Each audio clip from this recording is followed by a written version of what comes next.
Okay, new information in the Erin Patterson death cap mushroom poisoning case. To recap, the people on the left are her 4 victims.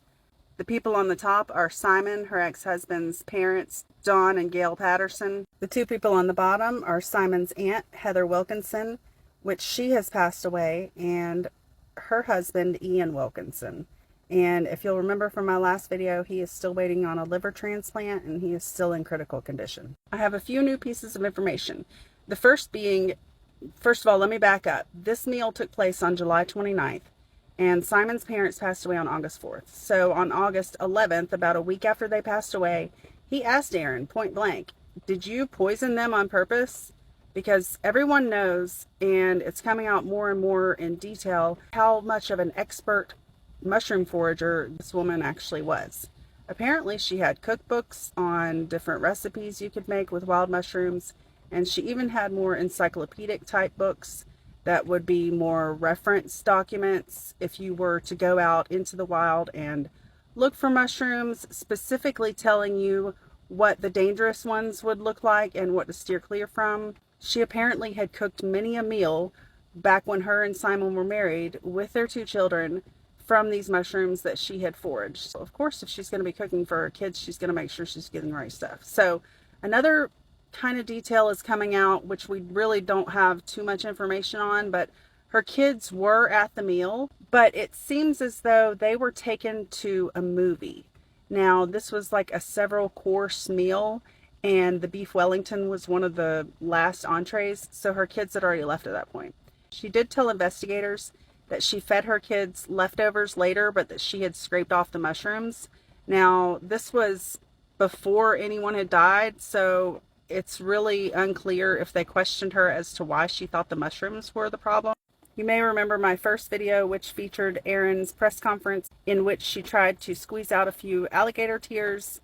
Nothing that could be seen by the naked eye, though. So a little bit more information is coming out on her personally.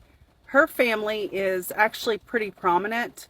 Her mother passed away in 2019, and she was a doctor, not a medical doctor, but she had her doctorate, and she was a professor in literature at a nearby university in Australia. But her mother left her and her sister a property that they sold in 2019 for $900,000, in which Erin turned around and bought a few real estate investment properties herself and made quite the pretty penny. So she's actually, turns out, independently wealthy. I don't know how this may tie in so far, but stranger things have happened, and we're finding out more and more as the days go by. It seemed like for a couple of weeks there was no information, and I wasn't sure if they were ever going to have enough evidence to charge her with, but here lately, like in the last 4 or 5 days, it's like 5, 6, 7 articles a day are coming out. This is the main update, though, that I wanted to bring you guys. Key detail in poison mushroom case that left cook's in-laws dead may have been missed. The blood tests, or whatever kind of tests they give these people for the death cap mushroom poison specifically, may have been taken too late. And these people, the people that have already passed away, it may be too late to get a toxicology result or report back showing that this is what they died of. Now, Ian Wilkinson is still alive, so it's not too late in his case. Here you see crucial tests to determine how 3 people died after eating suspected death cap mushrooms could hold the key to investigation, but they may have been carried out too late. So as far as I can tell, it looks like Ian Wilkinson may be the key to this. And if this is the case, hopefully the sentence will be long enough that it could be covered for 4 people.